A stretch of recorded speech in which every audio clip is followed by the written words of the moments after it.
The family road trip just doesn't seem as popular as it once was. Families don't want to take the time anymore and more or less deal with the price of gas. But oldsters like me can certainly remember a time when the trip was as important as the destination. A cross-country family road trip was an entirely different prospect in 1908 than it would be in 2024 or even in 1974, before interstate highways, in many places before roads, before gas stations were common, when much of the middle United States was nothing much more than tumbleweeds. The idea of driving your family cross-country in an automobile was downright insane. But that doesn't mean it couldn't be done. On April 24th, 1908, the Murdoch family left Los Angeles bound for New York in their Packard 30 automobile on what might be described as one of the most epic family road trips in history.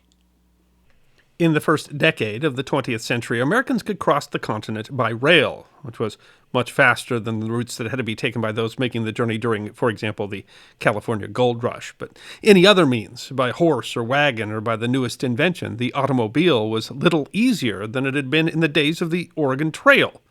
There was no national road network. The U.S. Department of Transportation writes that since the mid-19th century, roads have been universally recognized as a state and local responsibility, and if state and local officials let the roads deteriorate, so be it. That was their decision, and in an era when privately owned railroads dominated interstate travel and commerce, it was not a national concern. The first successful effort to cross the continental United States by automobile didn't occur until 1903, when a physician from Burlington, Vermont named H. Nelson Jackson, his chauffeur, Sewell Crocker, and a bull terrier pup named Bud traveled from San Francisco to New York in a two-cylinder, 20-horsepower Winton touring car. Jackson, who had made the trip on a dare, described the difficulty of the trip in an edition of the Buffalo New York News. "We have samples of mud from every state we crossed, plastered on that car." Later that year, drivers E.T. Tom Fetch and M.C. Crawrup made the trip from San Francisco to New York in a 4.5-horsepower Packard Model F. Fetch had been hired as a publicity stunt by a Packard investor to prove that American-made automobiles could negotiate the all-but-impassable mountain and desert roads and trails of the far west. Fetch and Crawrup made the trip in 61 days, beating Jackson and Corker's record by 2 days. In 1904, San Francisco and Lester Whitman and New Yorker C.S. Harris shattered that record, making the trip in just 33 days in a 10-horsepower Franklin runabout. The New York Times attributed their record-breaking speed to unusually favorable weather during almost the entire trip. 4 years later, that was still the record, and the United States was still a morass of mud and inconsistent roads, making cross-country trips by automobile more automobile company publicity stunt than leisure trip. But the cross-country family road trip's time had come. 45-year-old Joshua Murdoch was a wealthy lumberman who had operated a company in Johnstown, Pennsylvania. However, he also owned a bungalow in Pasadena, California, where his family would spend their winters.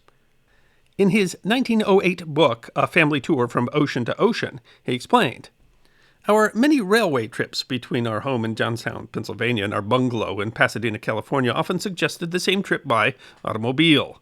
During our last trip west, in March of this year, we discussed the possibility of returning overland in our Packard car, and the entire family was unanimous in believing that the hardships would be overbalanced by the pleasure." The family might not have fully appreciated those hardships. He noted our previous family touring had been over good roads. Investigating the possibility, he wrote, "I talked with ranchmen and mine owners who knew the western country. They discouraged me." Murdoch sought out an expert. He was an acquaintance of the same Lester Whitman who had set the record in '04. Whitman advised him that it was possible to make the trip from coast to coast with his family in a big touring car, if you take time enough. Neither he nor I ever questioned each other or ourselves as to the exact meaning of time enough. Murdoch also consulted with the Packard Company regarding his car. He wrote, "The prevailing opinion was that myself and the car were able to withstand the racket if my family was. My family was of the opinion that they could withstand the racket if the car could. Sporting blood won out." While the trip would not be the first cross-country trip by automobile, it would certainly be a first. Never before had the trip been made by a family in a touring car for pleasure. The car, baggage, and passengers, all told, would weigh approximately twice as much as any other that had ever made the trip. It was simply the first great family road trip across America by automobile. The Packard 30 had a four-cylinder, vertical, water-cooled motor, which, as the name implies, was rated at 30 horsepower. Murdoch's car had already been driven 5,400 miles. He described his preparations. The stock of small parts were stored under the rear seats with the side curtains. A small winch, with the possible use in the extreme emergency of getting out of bad holes, was strapped on the left running board. 2 hickory poles, 8 feet long, suitable as levers for the winch or pries for lifting the car out of deep mud or sand, were strapped to the right side of the car. Alongside those poles were strapped 2 shovels. They also carried ropes, blankets, tarps, a sledge, a poleaxe and a pickaxe, spare tires, a tire pump, a camp stove, 2 1-gallon and 4 2-gallon water canteens, and 2 5-gallon cans of gasoline. He explained that they did carry some protection. Our armament consists of a 30-30 Winchester for my son Milton to use in his unavailing warfare on coyotes. Milton was a good shot, but either the sights of the carbine were out of line or else the coyotes were good dodgers. He was understandably concerned about the availability of gasoline, and so rode ahead to ensure supply would be available. In a sign of how the postal system has changed, he was able to simply address letters to any automobile garage or gasoline dealer in towns along the way, and the letters got delivered. He received prompt assurances of there being ample gasoline supplies at the desired points. In the more remote locations, the gasoline could cost $2.50 for a 5-gallon can, but in other places it was as low as 18 cents a gallon. The car would carry 7 passengers: Murdoch and his wife Annie, their daughters Lillian and Alice, his son J.M. Murdoch Jr., whom they called Milton, a Packard mechanic named Philip DeMay, and for what they anticipated would be the most difficult part of the trip from Los Angeles to Ogden, they were joined by Lester Whitman. All told, car, passengers, and gear weighed, Murdoch estimated, 5,500 pounds. I realized, he wrote, that we had a very heavy undertaking on our hands. They left Los Angeles at 8 in the morning on Friday, April 24th. It was a great and auspicious morning, he opined. The roads were good until they reached the mining town of Daggett, near Barstow. Daggett had boomed due to its connection to railroad routes and proximity to borax mines, but the borax works had closed in 1907, and by 1908 the town was in decline. The Murdochs were seeing a version of America that was already disappearing. Past Daggett was desert. Immediately upon leaving Daggett, Murdoch wrote, the roads became very poor. In Daggett they'd received directions from a liveryman to cross a dry lake called Coyote Lake, on the other side of which you will run into deep drift sand. Yes, it is pretty blamed bad. Most automobiles go that far and then turn back. The drift sand was quite an obstacle. The stuff is like quicksilver, he wrote. The more you shovel it, the deeper it gets. Anyone who has taken a road trip knows that it can get monotonous, and that was certainly the case in 1908. The coming night did not change the view much, he wrote, because there was nothing in the view to change. A vast lack of everything except sand. Crossing the Mojave Desert before roads was as difficult as you might imagine. Murdoch described the land as a hot, dry, changeless waste of country, devoid of vegetation except an occasional boutonniere of mesquite bush. The road entirely disappeared in some places, and the only way to navigate was occasionally crossing the railroad routes. On one long stretch, the only people they saw were a burro train in charge of 2 men. Even where the roads were relatively good, they were often washed out in places. Bumping along the hard spots in the middle of the desert without a single sign of habitation or civilization, he wrote, it was easy to do a little incidental romancing, not to mention a little worrying should any serious accident occur in such a remote district. In places, they met people at ranches who were generally hospitable, and in larger places like Ely, Nevada, they found nice hotels, but they also faced unique obstacles. One night, sleeping in the desert, a coyote or some other alien of the night came through an open window and carried off Milton's trousers, Milton having carelessly taken them off before retiring. But while the coyotes couldn't be trusted, apparently the people could. Murdoch wrote that the car was regularly garaged on the street. Practically all of our small articles and utensils were left in the car overnight, but never during the whole long trip were they disturbed.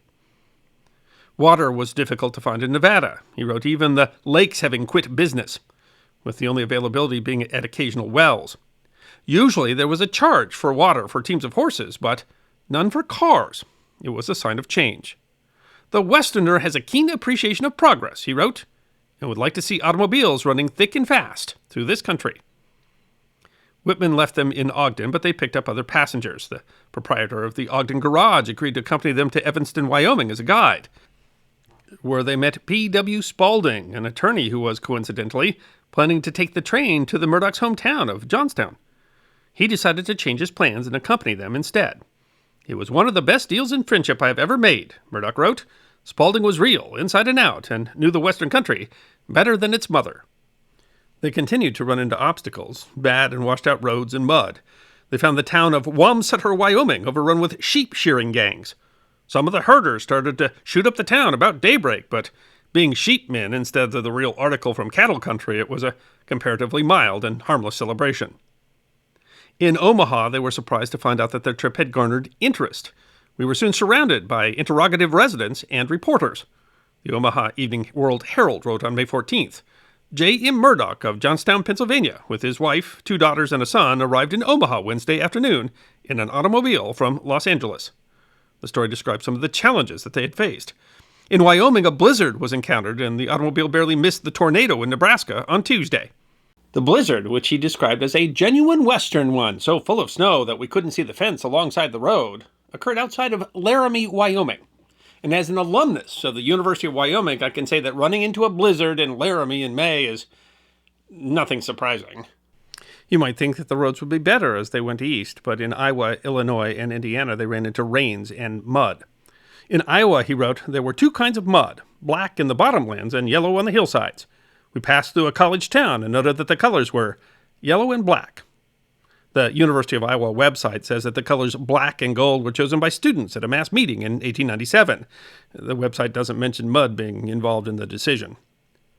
By the time the Chicago Tribune reported their arrival in the city on May 18th, their trip was already making newspapers all over the country.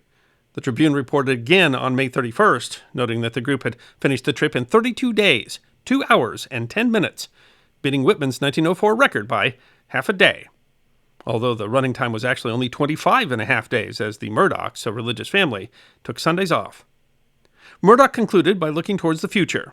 "Now, when I look back at each of the thousands of hard-earned miles through which I clutched at the steering wheel from Los Angeles to New York, I wonder how long it will be before a real national pike extends from coast to coast and allows easy touring." Jacob Murdoch published his book, A Family Tour from Ocean to Ocean, in cooperation with the Packard Motor Company.